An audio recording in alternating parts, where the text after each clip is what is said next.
नागेश कुमार जी हरिद्वार से। हरिओम। राधे राधे। गुरु महाराज आपके चरणों में दंडवत प्रणाम। महाराज जी, सनातन हिंदू धर्म में विवाह के पश्चात पुरुष के पुण्य का आधा भाग स्त्री को मिलता है, जबकि स्त्री के पाप का आधा भाग पति को मिलता है। जिसे उसी में श्लोक में उद्याने च मद्यपाने राजद्वारे पिताग्रहे बिना अज्ञान गंतव्यम वरयाचति वरांगना वरांगना, ब्याह में जो वचन भराए जाते हैं। बात यहाँ है कि जब पाणी ग्रहण करते हैं तो दोनों मित्र होते हैं, भाव वहां होता है। अब शरीर दो होंगे और उनके कर्म एक होंगे। हम दोनों सलाह से जो भी कार्य करेंगे धर्म में करेंगे और दोनों धर्म के प्रताप से भगवान को प्राप्त करेंगे। उसका भाव केवल है, कोई भी आप मनमानी आचरण नहीं करेंगे। बिना हमारी अनुमति के आप किसी घूमने जंगल ऐसे पिता के भी गृह में या राज दरबार में या जहां कोई मदिरा पिए बैठा हो मद्यशाला आदि के पास, बिना हमारे सानिध्य के आप नहीं जाएंगे। ऐसे हो, बिना आप हमारी अनुमति के धर्म नहीं करेंगे। जो धर्म का कार्य करेंगे उसमें आप हमसे सलाह लेंगे। ये उसमें इस तरह की बातें कही गई है। उसका तात्पर्य कि हम दो शरीर देखने में रहेंगे, लेकिन हमारी रुचि, हमारा भाव एक ही रहेगा। अब अगर आप इस संकल्प से अलग हैं तो फिर आप पति पत्नी हैं ही नहीं, केवल नाटक हो रहा है। अगर आप वास्तविक पति पत्नी हैं तो जो आप दोनों की सलाह से सत्कर्म या जो भी त्रुटि होगी तो दोनों है ना। देखने जैसे दो हाथ हैं, ये कुछ करे ये कुछ करे तो आपको फल अलग अलग थोड़ी मिलेगा कि भाई उसने तो बाएं ने किया है तो दाएं ने किया। भोक्ता तो हम ही बनेंगे ना, हाथ हमारे दोनों। ऐसे पति पत्नी को अर्धांगिनी पत्नी को कहा गया है कि आप दाहिनांग बामांग के समान है। दोनों मिलकर के, जैसे गाड़ी के दो पहिए चलते हैं तो लक्ष्य एक ही तो होता है। ये थोड़ी कि बायां कहीं और ले जाएगा दायां और कहीं ले जाएगा। हाँ, अगर वो अलग अलग खुल के निकल जाते हैं तो गाड़ी ही नहीं है। नहीं, वो तो टूट गई ना, गिर गई ना।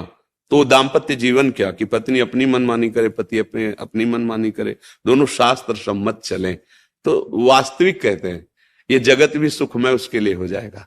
दोनों धर्म से चले, प्यार से चले और ये पत्नी पातिव्रत धर्म धारण करे और पति पत्नी में केवल अपना भाव, जो संसारिक भाव मान लो काम भाव है, वो केवल अपनी पत्नी में और सीमित होकर के दोनों धर्म से चले, भगवत प्राप्ति के मार्ग में अग्रसर हो जाएंगे। पर जब गर्लफ्रेंड और बॉयफ्रेंड पहले से ही बन रहे हैं तो इनमें पातिव्रत धर्म आएगा, इनमें एक पति निष्ठा आएगी, उनमें एक पतिव्रत का भाव आएगा, या पति एक पत्नी से अपने जीवन का प्यार दे देगा क्या? तो सब नष्ट ही हो रहा है। तो हमें लगता है लिखे ही रह जाएंगे ग्रंथ की बातें। धारण करने की योग्यता तो हमारी नई पीढ़ी पहले ही खो दे, नहीं खो दी। सोचो, जैसे पवित्र वस्त्र पहन करके ही यज्ञ किया जाता है, ऐसे ये शरीर वस्त्र है।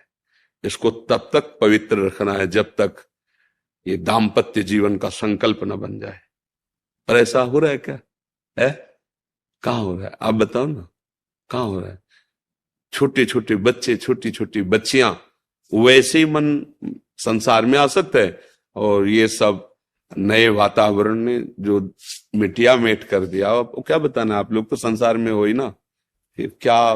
अब ये बातें केवल केवल बातें ही रह गई है। ये तो कुछ आदमी होंगे जो ब्याह करवाते होंगे पंडित जी से, नहीं तो ऐसे उसमें लिखा लो जज के सामने आए कोर्ट में, और या भैया मंदिर में माला डाल लिया, छुआ के हो गया। मतलब क्या यार, समय आ गया है। अब आपने उससे भाव से स्वीकार किया और 2 महीने बाद कह दिया आप हमें पसंद है, तो तुमने बाजार की वस्तु समझी थी क्या? जीवन बर्बाद हो रहे हैं ना।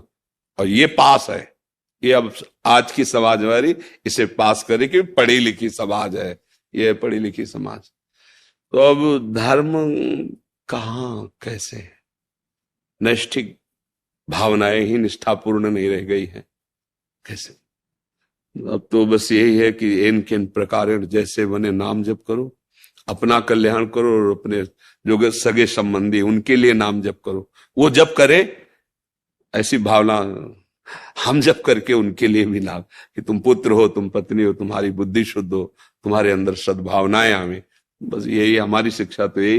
पत्नी नाम जप करे, कहोगे नाम जप करो, नहीं करेगी तुम्हें गुस्सा आएगा, लड़ाई झगड़ा करो। आप नाम जप करो, आप उसका मंगल करो। तो हमारी समझ में अब तो ये बात आ रही कि ये बातें निर्वाह करना कैसे हो सकता है। आप हमें बताओ, अच्छा कैसे हो सकता है? अभी तो थोड़ा, अभी तो है थोड़ा, आगे जो आएगा वो लिखा है शास्त्रों में, नहीं माने को अनुजा तनुजा, बेटी बहन की सुरक्षा घर में ही नहीं होगी। असुरक्षित जीवन, पशुवत जीवन। भाई नाम जब, इसीलिए सबको चिल्ला के कहते हैं, जब हमसे कोई प्रश्न करता है तो इन विषयों पे भले बात करते हैं, नहीं हम सबसे ये कहते हैं, जो हो जहां हो जैसे हो, नाम जप करो, नाम जप करो। तुम जो भी हो ठीक हो जाओगे, नाम तुम्हारा मंगल कर देगा। क्योंकि हम जानते हैं कि ये छोड़ो ये छोड़ो ये छोड़ो, फिर नाम जप करो, नहीं कर पाओगे। जो कर रहे हो करो, नहीं छोड़ पा रहे हो मत छोड़ो, एक और डाल लो ना। जहां इतनी गंदगी जमा किए हो, एक डाल लो, राधा राधा राधा राधा राधा, वो तुम्हें आत्मबल मिलेगा।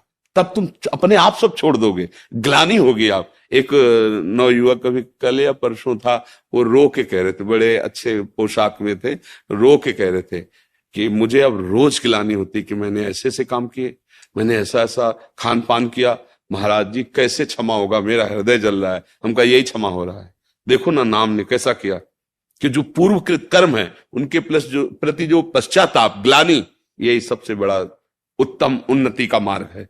तो देखो अब कहें आप ये छोड़ो ये छोड़ो, आपको कैसे छोड़े?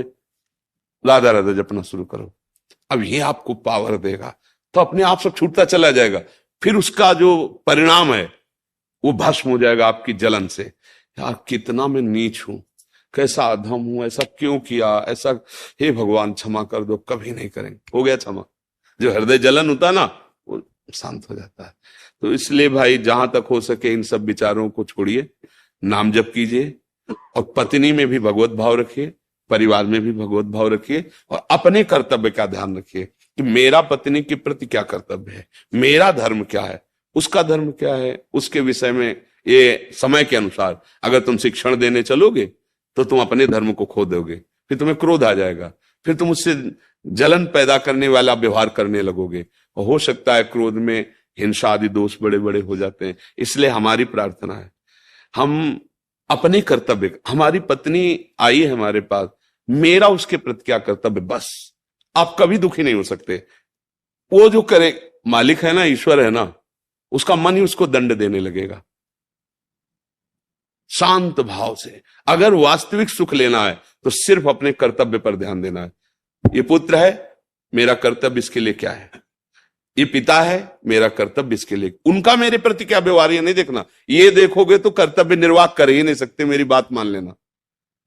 अगर मरीज का व्यवहार क्या है डॉक्टर के प्रति ये देखे ना, तो कभी वो डॉक्टर ही नहीं कर पाएगा। वो अपने कर्तव्य को देखता है, तो रो चिल्ला, लात मार, हाथ मार, बांध इसके हाथ पैर, और ऑपरेशन करता है, इंजेक्शन लगा देता है। बस अपने को ये समझना है जैसे पागल खाने में हो ना, और डॉक्टरी करनी हो तो कहीं से भी थप्पड़ पड़ सकता है, कहीं से भी गाली मिल सकती है, पर वो पागल है, उन्हें में सुधारना है। ऐसे चलना होगा भैया, कलयुग है। अब का जो स्वभाव स्वरूप आएगा वो तुम्हारे अनुकूल नहीं आएगा, तुमको देखना है अपने कर्तव्य को। अगर ऐसे चलोगे तो ठीक हो जाएगा। क्यों, इसमें कोई तर्क है?